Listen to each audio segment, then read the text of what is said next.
We are lucky we are in India. Each one of you, what I came to know, is a graduate और post graduate, और मैं 3-4 बंदों से जिनसे मेरी मुलाकात हुई, मुझे ऐसा लगा कि जो एक्यूमेंट लेवल है आप लोगों का अच्छा खासा है.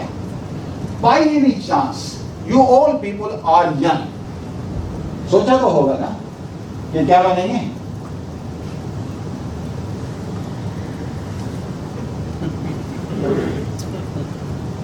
By any chance, जो भी पोटेंशियल आपका है और अगर आप उसको यूज नहीं कर पाते, whatever may be the reason, rest assured, treat yourself as criminal. और यहाँ पे प्रोसिक्यूशन भी हो रहा है. Basically if you are not able to achieve your potential, it is basically your own way. इतने ग्रोथ वाले मार्केट में, ऐसे कंट्री में इस टाइम पे जहाँ पे पोटेंशियल ही पोटेंशियल है, इतना पॉजिटिव बिजनेस एनवायरनमेंट है, अगर ग्रोथ नहीं होती और आप अपने पोटेंशियल को मिस करते हो तो obviously there is something wrong and that should not be there. अब आप मेरे को बताओ, आप कहोगे सर मार्केट डाउन है, कोविड भी था, अरे सर आजकल तो फार्मर्स सब्सिडी भी नहीं मिल रही है, ब्यूरोक्रेटिक टेप है, गवर्नमेंट भी काम नहीं कर रही है. अब मोदी जी को क्या बोले, लेकिन हालत हमारी बदली है ना. यही बात है. आप सबके सामने एक पेंसिल रखी है कि नहीं रखी है? पेंसिल के अंदर क्या है? क्या है भाई? है ना, चलता ही है. क्या है ये? कार्बन है बेसिकली. आप मेरे को बताओ डायमंड में क्या है? सेम है बाय द वे. जो कोल, जो ग्रेफाइट और जो डायमंड, तीनों एक हैं. Am I right? डिफरेंस क्या है फिर? Diamond is just a piece of charcoal that handled stress exceptionally well. कि कोविड के टाइम पे भी उसने कस्टमर्स को अप्रोच किया, उनको कन्विंस किया, गवर्नमेंट ऑफिसर्स के पास करके सब्सिडी जहां पे एप्लीकेबल थी उसको टाई अप किया, बिजनेस लेके आया कंपनी के लिए और अपने लिए. ये डायमंड है. उसने जिसने स्ट्रेस झेल लिया और काम कर दिया. अभी आप सपोज 10 घंटे काम करते हो, मैं 12 बोलता हूं कि भाई 12 घंटे करो, पता चला कि पहले ही राउंड में आप चित हो गए. Am I right? 12 घंटे काम की, जो 12 घंटे में कुछ लोग सस्टेन कर गए. मैंने 14 घंटे का प्रेशर डाल दिया, 2-4 और चित हो गए, 5-7 और बचे, और 16 घंटे कर दिया, 18. प्रेशर बढ़ता रहा, टारगेट बढ़ते रहे, तो कितने लोग बचेंगे आखिर में? आखिर में जो बचेगा वो डायमंड है. बताओ मेरे को, आखिर में कौन बचेगा? कबड्डी खेलते हो? कबड्डी तो जानते हैं यार, महाराष्ट्र में तो कबड्डी थोड़ी बहुत जानते हैं, ऐसे कोई बात नहीं है ना. अच्छा, कुछ लोग ऐसे गिरा रहे, मेरे को यही पता नहीं चल रहा कि हाँ है कि ना है.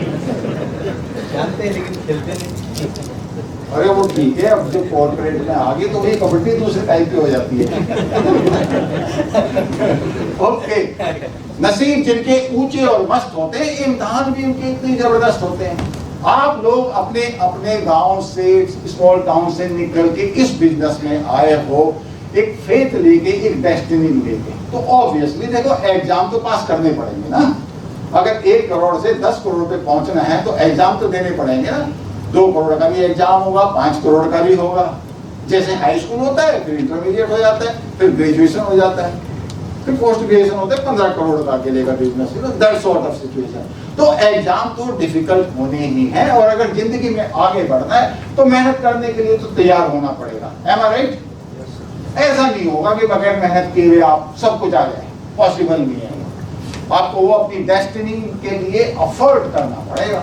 It is as simple. हमारी पार्टी, हर एक की अपनी अपनी पार्टी है, उसमें उसके रिसोर्सेज है. ये रिसोर्स क्या रिसोर्स है? आप कैसे स्ट्रेस को हैंडल करोगे?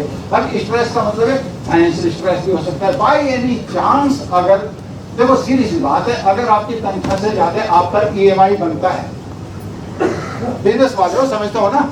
अगर आपकी तनख्वाह से ज्यादा आपका ईएमआई, आपने इतना लोन ले लिया कि ईएमआई इतना ज्यादा बन रहा है, पता नहीं किस उम्मीद में, तो फिर तो स्ट्रेस तो होगा ना.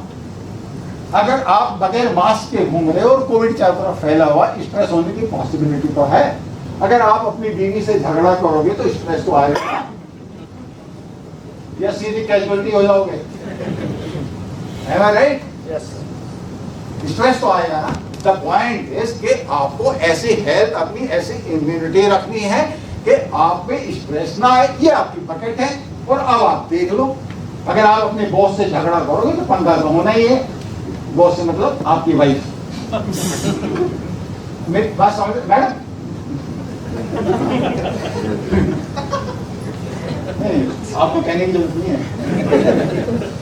ओके, एम आई राइट? क्लियर? आपके रिसोर्सेज इतने ज्यादा हो जाने चाहिए कि उसमें से जो लीकेज हो रहा है, देखो कि जो हो रहा है वो लीकेज इतना ना हो कि जितने रिसोर्सेज आप अंदर डालो उससे ज्यादा लीकेज हो जाए तो फिर बचेगा ही क्या?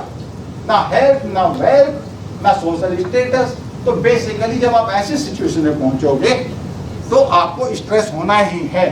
तो आपको अपनी बकेट को हमेशा फुल रखना है। थोड़ा बहुत लीकेज होता रहे तो it doesn't make much of the difference. भाई जिंदगी में जो लोग आगे बढ़ना चाहते हैं प्रेशर तो उनके ऊपर आएगा ही,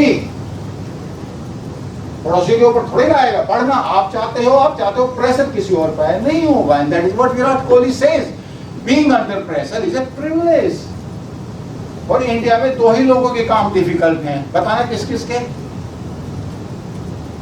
एक मोदी का और एक इंडियन क्रिकेट टीम के कैप्टन का, क्योंकि इनके पास इतनी सारी प्रॉब्लम्स हैं और सॉल्यूशंस ये पूरे कितने 130 करोड़, हर एक के पास सॉल्यूशन मिलेगा आपको देश की प्रॉब्लम्स का और क्रिकेट में किस बॉल को कैसे खेलना है। राइट? विकास कुलकर्णी, और वो कहाँ है जो लेट आया था? उदय कहाँ है? लेट नहीं आया तो प्रॉक्सी लगा के चला गया। Okay, the point which I am trying to drive here is कि क्या जो प्रेशर आ रहा है आप प्रिविलेज्ड लोग हो, आप नेग्लेक्टेड लोग नहीं। You are a privileged one. Sushil ji, Yes, sir. You are the privileged one. मुझे गुस्सा नहीं आया। Okay, you are the privileged one. तभी तो आप जिंदगी में आगे बढ़ रहे हो, एक एमएनसी के साथ काम कर रहे हो और साथ में पर्पज भी सर्व हो रहा है आपकी कंट्री का भी, अपनी फार्मिंग कम्युनिटी का भी और देश का भी। Just see, look at the overall picture. एक छोटी सी पिक्चर मत देखो कि मैं 1 2 3 नहीं, बड़ी पिक्चर देखो आप। अब स्ट्रेस का सीधी सी बात है, स्ट्रेस कर जो लोग समझ सकते हैं बिल्कुल they must try to understand it. But the point is, जो मैंने स्ट्रेस वाला आपको मॉडल दिखाया, आपकी बकेट, अगर आप वो बकेट अपनी भरी रखोगे तो स्ट्रेस करके चक्कर में कभी नहीं पड़ोगे। उसको बढ़ा के रखो जिससे आपकी परफॉर्मेंस आती ही रहे। अब मैं एक छोटा सा प्रिंसिपल आप लोगों को बता दूं, क्योंकि आप लोग ये बड़ा बिजनेस का बड़ा सॉलिड है। आप लोगों के पास टाइम की हमेशा शॉर्टेज होती है ना? टाइम की तो कमी रहती है ना? नहीं, मैं मतलब शाम के टाइम की बात नहीं कर रहा था। टाइम की शॉर्टेज रहती है। तो मैं सिर्फ आपको एक बात बताना चाहता हूँ, चीजें ऐसी हैं जिंदगी में जिनको आप नेग्लेक्ट नहीं कर सकते। पहली बात, अगर आपको अंग्रेजी में सिंपल समझना है तो urgent should never become important and important should never become urgent. 53 से 61 तक यूएसए का 2 बार प्रेसिडेंट था और सेकेंड वर्ल्ड वॉर में ये यूरोपियन कमांडर था। अमेरिका में एक खास बात रही कि काफी दिनों तक ऐसे लोग जो फौज में जनरल थे वो प्रेसिडेंट बने अमेरिका में। ऐसा मतलब, और काफी ऐसे प्रेसिडेंट हैं जो किसी न किसी तरीके से फौज में एसोसिएटेड रहे, जूनियर रैंक्स में, इवन जो हवलदार और उस लेवल के भी लोग मतलब सीनेटर बने। ये अमेरिका में खास बात है और वो बड़ा रिगार्ड भी करते हैं इस बात को। तो ये मतलब इसने ये प्रिंसिपल दिया था जो आज की डेट में टाइम मैनेजमेंट के ऊपर बहुत ही इंपॉर्टेंट प्रिंसिपल माना जाता है। और एक बार को देख लो बस, एक्शन प्रायोरिटी मैट्रिक्स और कॉलम देखो नंबर 2। नंबर 2 पे क्या लिखा है? Not urgent but important. पहली बात तो, अगर आपकी इंपॉर्टेंट चीज, आपको जीएसटी का फॉर्म भरते हो सब, उसकी लास्ट डेट क्या रहती है? 20। कौन से दिन भरते हो उसको? बस यही मतलब है मेरा। अगर आप उसको लास्ट में भरोगे तो गलती होगी। ओके, द पॉइंट इज जो आपके इंपॉर्टेंट काम है आपका मेडिकल, गाड़ी की सर्विसिंग, जीएसटी का फॉर्म भरना और भी कोई इंपॉर्टेंट काम। ये पॉइंट आते हैं नंबर 2, क्योंकि बाकी आप मैनेज नहीं कर पाओगे, मैं बताऊंगा फिर नंबर 3 का भी।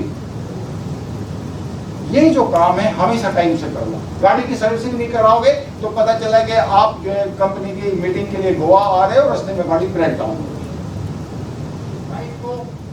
कहीं शादी के टाइम पे शादी के लिए जाना था, आप तो मेडिकल चेकअप नहीं कराया था, वहां पे कुछ हेल्थ प्रॉब्लम हो गया। जो इंपॉर्टेंट बातें हैं उन पे हमेशा ध्यान दो। अब मैं आता हूं नंबर 3 पॉइंट। नंबर 3 क्या है? डेलीगेट। ये बताओ मेरे को, and let us be very very clear about it. आप लोगों में से ऐसे कितने लोग हैं जिनकी जो लेडीज हैं आपके बिजनेस से जुड़ी हुई है? आपकी वाइफ या फैमिली मेंबर, कोई वाइफ का स्पेशली, आपके पर्सनल फाइनेंस से जुड़ा हुआ है कुछ? क्या शी लुक्स आफ्टर व्हाट? अच्छा, व्हाट शी लुक्स आफ्टर? मेरा बिजनेस में नहीं रह पाता वो थोड़ा सा। My God. And you are married? ओह,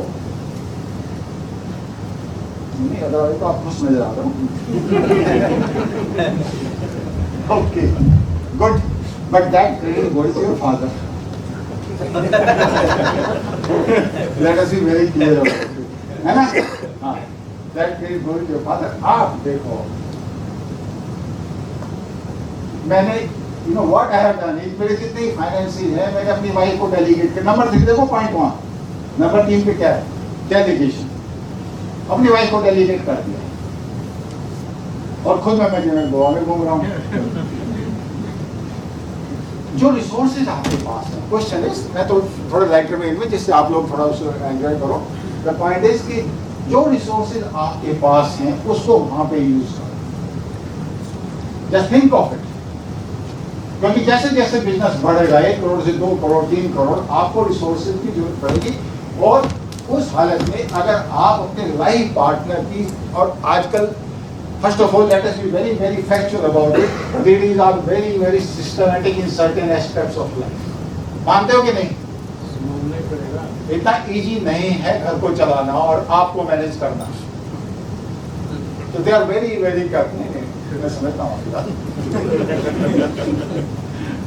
इतना इजी नहीं है। Use that resource is available to you. तो पॉइंट आपने ध्यान रखना है नंबर 2, आपके इंपोर्टेंट टाइम, अगर 20 तारीख को आपका जीएसटी का रिटर्न है, अगर पॉसिबल है तो कम से कम 1 हफ्ते पहले वो जमा हो जाए। आपका अगर मेडिकल एग्जामिनेशन है 15 तारीख को, तो कम से कम नहीं तो 2 हफ्ते पहले वो हो जाए।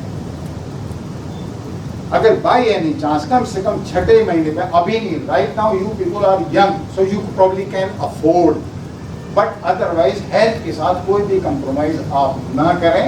एट लीस्ट कुछ चीजें ऐसी हैं जैसे हीमोग्लोबिन है, विटामिन B12 है, D3, बाकी शाम को पूछ लेना। ये हमेशा चेक करा के रखो, क्योंकि ये आपके एनर्जी लेवल को डायरेक्टली इन्फ्लुएंस करता है। It is just a matter of priorities. अगर आपने नंबर 2 को कंट्रोल कर लिया और नंबर 3 को यूज कर लिया तो जिंदगी में कोई प्रॉब्लम नहीं होने वाली। आपके पास टाइम ही टाइम होने वाला है। And things which matter most should not B at the mercy of things which matter least. पता चले कि रात को 2 घंटे आपने सीरियल देखने में निकाल दिए, खाली आप बैठे ही रहे। Don't say yes when you are supposed to say no. अब आप मेरे को एक बात बताओ, आपकी बिजनेस की बड़ी लंबी चौड़ी मीटिंग है, इट इज क्रूशियल, आपके बिजनेस को अफेक्ट कर सकती है। उस टाइम पे आपका एक दोस्त आता है, कहता है भैया परसों जो है मेरा एक कमिटमेंट है and you have to come with me, what you will do? क्या करोगे? आपका रिश्तेदार आता है, आपका ब्रदर इन लॉ आता है, क्या करोगे बताओ? उसने आपको पहले नहीं बताया। ऑब्वियसली अगर आप सोचोगे, आप असेस करोगे कि उस आपकी जो रिक्वायरमेंट है वो क्रिटिकल है, उस हालत में ऑब्वियसली आपको उसको सॉरी बोलना पड़ेगा। एंड ऑफ कोर्स अगर बाई एनी चांस ऐसा है कि आपके बगैर काम नहीं चल सकता, ऑब्वियसली उसकी गलती है, उसने प्लान नहीं किया, बट उस हालत में ऑब्वियस आपको देखना पड़ेगा कि whether I am really required और just for the heck of it I am required. जो आपकी प्रायोरिटी जिंदगी में सही प्रायोरिटी, आपको अपने लड़के या लड़की की पेरेंट्स टीचर मीटिंग के लिए जाना है स्कूल, वो प्रायोरिटी है कि अपने दोस्त के साथ गप मारना ये प्रायोरिटी है। एंड रेस्ट एश्योर्ड, अगर पीटीए मीटिंग में आप नहीं जाओगे अभी कुछ नहीं होने वाला, लेकिन 15 साल बाद यही लड़का या आपकी डॉटर आपको ये बोलेगी कि पापा आप मेरी पीटीए में कभी नहीं आए। अब मैनेजिंग योर बाउंड्रीज, हर जगह आपने जहां पे हाँ बोलना है वहां पे हाँ बोलना है, जहां पे ना वहां पे ना। आपकी जगह ना या ना की जगह हाँ कहने से क्या होगा, आप गलत डिसीजन लो, आप गलत डिसीजन लो।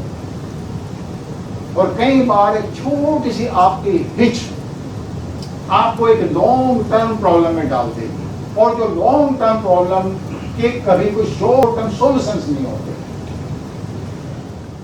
आप सोचो कि आज की डेट में डॉक्टर ने आपको एनीमिया बता दिया कि भैया आपका हीमोग्लोबिन तो 9 या 10 के बीच में घूम रहा है, और अब क्या करें। और आप सोचोगे, और ये प्रॉब्लम एक दिन की नहीं है, ये प्रॉब्लम पिछले कम से कम भी तो 3 या 4 या 5 या 6 महीने की है।